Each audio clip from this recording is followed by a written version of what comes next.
If you would stand between our leash and his dream, then you leave me no choice. Goodbye, Sidolphus.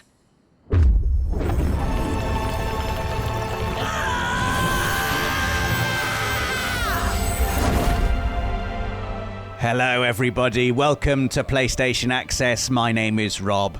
Joining us is Rosie. Hello everyone. Rosie, this always seems to happen. It's happened a lot recently. You have played a game and I am so jealous of you. So jealous! Because you've played Final Fantasy XVI and you've been telling me it's amazing. Tell me why. Oh my god, this game is insane. I'm so excited to talk about it. I've wanted to talk to you about it for a long time. As soon as I finished playing the game, I was like, I can't wait to talk to Rob about this. Rob's gonna love it. So I think this game is insane from the little bit that I've played so far, and I'm just gonna give you a bunch of reasons why I think it's insane and why you should be excited. Please do. I mean, you don't need to tell me to be excited. I already am. So, I mean, I don't know where to start, Rosie. I'm going to guess you know where to start. I do. I'm going to start with number one, and I'm just going to state the obvious because, of course, we're a video, so people can see the gameplay at the moment. Yeah. It looks beautiful. Honestly, this is such a gorgeous looking game. Yeah. The segment we played was it was in nighttime, so it was very dark, very gloomy, sort of like the fantasy, it's a dark night kind of vibe. However, when you're fighting and using bits of magic, it's so colourful and bright. It's an immediate contrast, and you just feel as if you're looking at a lovely painting of this brilliant fantasy world, and also just this bunch of magic and abilities and colours splashing everywhere.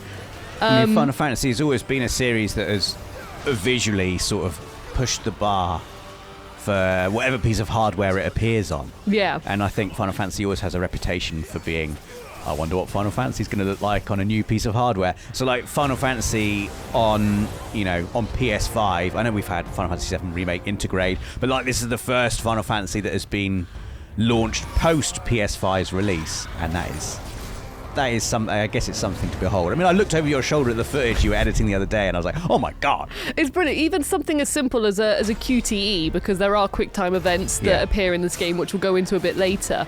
There are colours coming in, just waving all over the screen, and there's constantly, even something as simple as picking up an item. Items are like really bright and shiny, and I mean, this is why I'm looking forward to picking up those bright shiny items. Picking up bright shiny items, you've got to love it.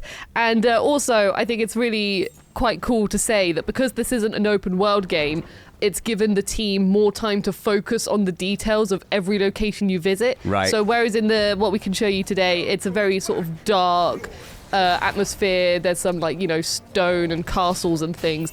I saw a couple of moments from a presentation, and it's got such a variety of locations and areas you can see, different colours, different brightnesses. So I'm so excited to explore the world and just see how beautiful everything looks. I've seen the images in the concept art that's been released so far, that's on the website, and obviously I've watched all the trailers about 1 million times each. And there's these incredible looking cities that are built underneath enormous mountain-sized crystals. Yeah. And that is that kind of fantasy geography, I guess. That's what I always find so exciting. The kind of thing that you would never see in the real world. And it's so awe-inspiring. And I agree, Rosie. I cannot wait to explore this world. Speaking of looking beautiful, I've also got to talk about the PS5 features. Okay. Because the PS5 features, this is really a game that has used the PS5 to its full potential. Okay. There are haptic feedback moments all over the place. You're watching a cutscene, if you've got an icon swooping over you or a rock comes crumbling down or something, you feel it in the controller. And an icon, just to be clear, is the Final Fantasy XVI name for a summon. Eidolons, summons, espers, guardian forces, aeons, whatever you want to call them. Whatever, the big monsters. Yeah, the they're big, called big icons monsters. this time. When you're fighting big battles, there's haptic feedback. Even something as simple as menu navigation, if you level up or anything like that, you feel just a little satisfying bit of haptic feedback. I like it. Well, I love it when games do that. Oh, Just a little bit of a little something extra, a little extra reward for leveling up. A little bloop. It makes you, I'm just like, oh, I did level up. Yeah. Yes, I am stronger. I feel the strength. There's also adaptive triggers, which are really good at making you feel more involved in the world. Something as simple as pushing a door, like, a big double door. Yeah. You've got some adaptive triggers there, or opening a huge gate from, the bottom when you have to fully squat and go with your arm. Kratos style. Kratos style, yeah. Opening a gate, there are some adaptive triggers. And when I was playing it, there was no loading times. So it just felt seamless and beautiful. Right. Especially from like when you're doing the fights and then you have the cinematic moments. It was slick and it was smooth and it was brilliant. And also it has a performance and a graphics mode. So hey, everyone's happy. And then point number 3, before we go into the combat, which I can see you're itching to talk about, but the combat is like the biggest points I have. But number 3 is that you get really invested in the story and the characters. So you don't need to have played the other Final Fantasies, first of all, in order to play this one. Yeah. I think that's important to say, because even if you are a Final Fantasy fan or you're not, it's got the big 16 in the title, but you don't need to have played the other ones. And we're like, throughout this, your quest, let's say, you are playing through 3 different stages of Clive, your main protagonist's life. I did wonder about this, because I've seen Clive looking really young and fresh-faced. Yes. And I've also seen him looking not so young and fresh-faced. I did wonder about that. Also, just in terms of the story, there are, I believe there's over 11 hours of cinematic cutscenes. Wow. So it's going to be like a giant treat of... Giant narrative treat. A giant narrative treat. I remember when Final Fantasy VIII came out, and one of the things on the back of the box was like over 90 minutes of CG, cinematics. Yeah. And so I mean that is quite the number. And also not only that as well, but the dominants, who are the people who, let's say, control the icons. Yeah. It's not as if you come across them and it's like, oh, I've never faced you before. Who are you? Let's have a big fight with our giant icons. Yeah. They actually have relationships with each other. You, Clive, your character, is running around with Sid, who is the dominant for Ramu. And the moment that we played, you come across a character called Benedicta, and she's the dominant for Garuda. And, you can see that they've got a history. And Clive and Sid, they've also got a bit of a past. I don't know... I haven't experienced why Clive and Sid are going on this quest together. Right. But it's just really cool when you see these characters. It's going to be a big fight because they are dominants, and also they've all got their own stories and you want to learn about them. So dominants are quite important people in the world of Final Fantasy XVI, right? These are these and they don't get a choice in the matter. They're just born with the ability to summon an icon, is that right? Yeah, so they're born with the icon ability within them, and as they get older, they learn how to control it. So literally they can, from what I've seen, there are different stages. So you can just have the person walking around looking like any ordinary person, but then you can have them, but they have some magic abilities, and then they can also turn into the icons. Right. So is that how they summon them? They actually physically transform into the icon. Oh, well, we're going to get into this a little bit later. Again, sorry. But now, Rob, it's the moment you've been waiting for. Yes, tell me about it, Rosie. The 4th reason why Final Fantasy XVI is insane is because the combat is incredibly satisfying. I can't wait. I'm so excited, Rosie. So it's the same combat designer as Devil May Cry 5's combat designer. I mean, that's quite something, right? That's one of the best action games of the last few years. And as soon as I heard this, at first I got excited, and then actually playing it, I was like, oh, this is good. This is good. It's satisfying. It's quick. You feel powerful. I also really want to say there's no easy or hard mode in this game. Right. Instead, you've got story and action mode. And all the difference is that story mode makes it a little bit more accessible for you to play at first. So you have these rings which can aid you in battle. Okay. And story mode, you start off with some of the rings, whereas if you go to action mode, you pick them up later on in the game. Right, gotcha. We had 5 of these rings. We had the Ring of Timely Focus, which slows down time before an attack sometimes hits you, so it gives you time to dodge them if maybe you didn't see it coming. We had the Ring of Timely Assistance, which means that pet commands, because Torgal can help you in the fight, pet commands are automatic, and your pet will adapt the way it's fighting dependent on how you're fighting as Clive. timely strikes, which means you can do complex abilities just by pressing square, so you don't have to worry about, you know, the combos, different button presses. Timely evasion, which means that Clive can just evade some attacks if they're available, so you don't always have to worry about that. And finally, timely healing, which means this is a common ability, I think, in Final Fantasy, where if your HP gets below a certain point, your character automatically uses a potion. Right. So those are the 5 rings that we had, just to give you an idea of the variety of how they can help you with battles and everything. So are these rings how Final Fantasy XVI implements the sort of strategic role-playing elements to the combat system, would you say? I mean, I just sort of viewed them more as just ways to help you fight, I guess. But in terms of, you know, Final Fantasy has always done that thing, and especially recently, like with Final Fantasy VII Remake, where it's found a really good balance between real-time action, but still having a lot of depth for role-playing fans. Yes. For fans of, like, traditional Final Fantasy combat. So did you get a sense that there is, like, a balance there, or is this very much an action-focused combat system, would you say? I'd say it's very much action-focused. However, so the rings specifically are just there to, just to help you play in these intense battles, because they're quick and speedy and you're constantly on the move. But you do also, in terms of like the role-playing elements, you have some icon abilities that you can use in the fights. So if you want to, like you're saying, role-playing and feeling as the character and using like specific abilities, Clive has got some abilities such as Phoenix. So when you're in combat, you can quickly switch between which icon ability you want to use, and then that gives you... so Titan has very powerful punches, and they're timely. So if you release the attack button at a certain time, the more power you get. Phoenix is all about fire damage, so a bit of elemental damage there. And there's also just a whole like range. You can launch enemies into the air and everything with these different icon abilities.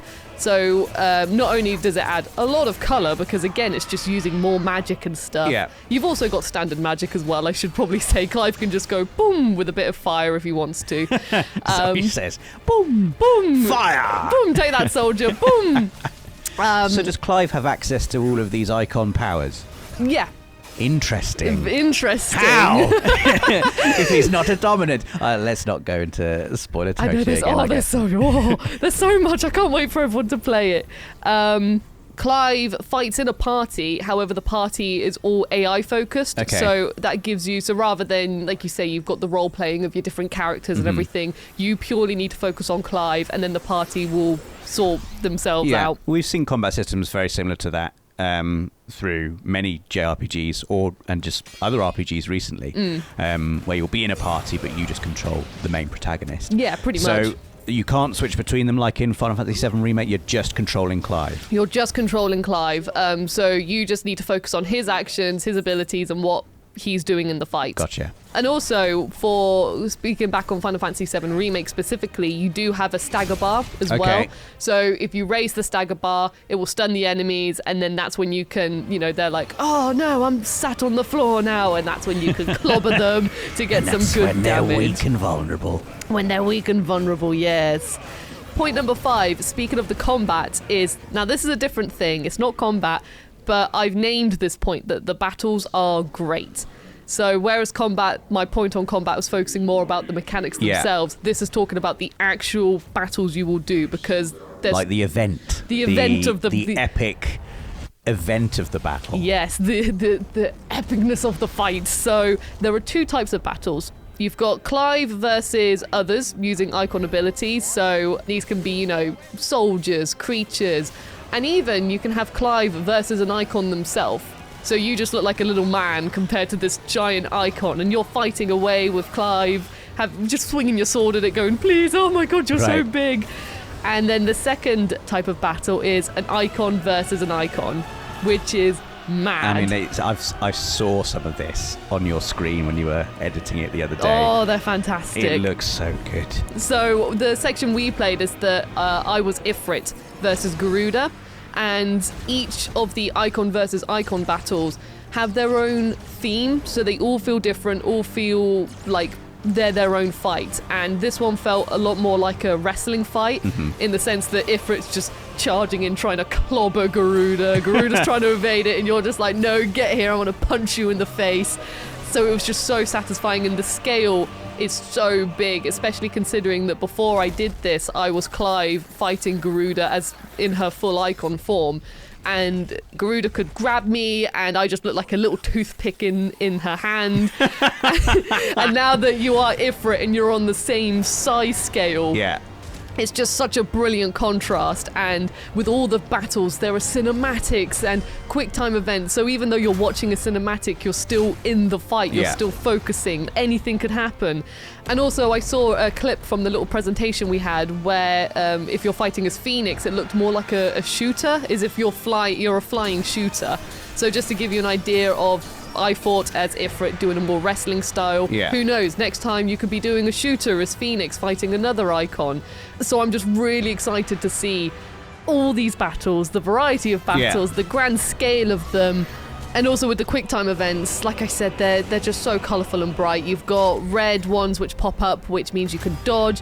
There's blue ones, which means you can just do a big attack. And orange is when you want to button mash. So every time I'm terrible at button mashing, so every time I see the orange come in, I'm just like, but they're just so epic. And I feel like I've just said they're really epic a lot. I mean, having seen them briefly, that is the one word that would just immediately spring to mind. Just like enormous godlike beings leathering each other with like massive elemental powers. What else do you need? What else do you need? But that's the thing so these battles, with everything else I've spoken about in this video, the PS5 features, the graphics, the combat style, it all just comes together to make a fantastic, insane experience. And then I just wanted to have a little cherry on top for point number 6. So it's really tiny. It's just that the music is great. Oh, I mean, that's almost a given, isn't it? I guess we take it for granted that Final Fantasy music is amazing. Always. But that is great to hear. It's so good. I had the situation where the music was so good that when I finished playing the little preview section we did, I thought, oh my gosh, I don't remember that much of the music, but that's because it was so beautifully implemented. It just feels part of the world. You get absorbed in the world. It all just becomes one whole experience, and that just goes to show how good it is. I'm so looking forward to it. For me, when a new Final Fantasy game comes out, there's almost 2 releases. There's the game, and then there's when the soundtrack comes out as well. Like that's a bit, and then for like a month whilst I'm driving to work, that'll just be in my car, the soundtrack to the latest Final Fantasy game. Oh, yeah, definitely. I'm the exact same. And just for a fun fact, it's the same composer as Final Fantasy XIV. So if you like Final Fantasy XIV soundtrack... I do. I mean, there's a lot of the creative team behind Final Fantasy XIV have worked on Final Fantasy XVI, which I think is really exciting. Final Fantasy XIV, obviously an MMO RPG, but still has, I think, one of the most exciting, epic, character-driven narratives of any Final Fantasy game. You can play it almost like a single-player campaign, and the world is so bright and beautiful, which makes me even more excited for Final Fantasy XVI. But those are only 6 reasons why Final Fantasy XVI is insane. And even talking about it, I'm excited. I want to play it again, and I'm just buzzing. I'm buzzing right now, Rob. It looks so good. I mean, obviously, I'm excited about it, but now it feels kind of real. Like we're only 4 months away from this releasing now. Like it's not too far away. It's the 22nd of June. It's coming out, and I'm so excited. Oh man. Well, I didn't think my excitement could get any higher, but I think it just has, and I imagine it will only increase as we near release. But thank you very much, Rosie, for all of that lovely info, and thank you for playing it. Thank you for sending me on the quest. I had a lovely time. I'm not jealous. I'm not jealous, and I'm totally cool and chill with the whole scenario. But do let us know in the comments if you're excited for Final Fantasy XVI. I mean, how could you not be when you're seeing footage of 2 massive icons smacking clobbering magical each other, bits out of each other? It just looks so good. Do give us a like if you've enjoyed the video, and don't forget to subscribe and click the notification bell if you haven't already done so, to make sure you don't miss out on anything from the world of PlayStation. Thanks for watching.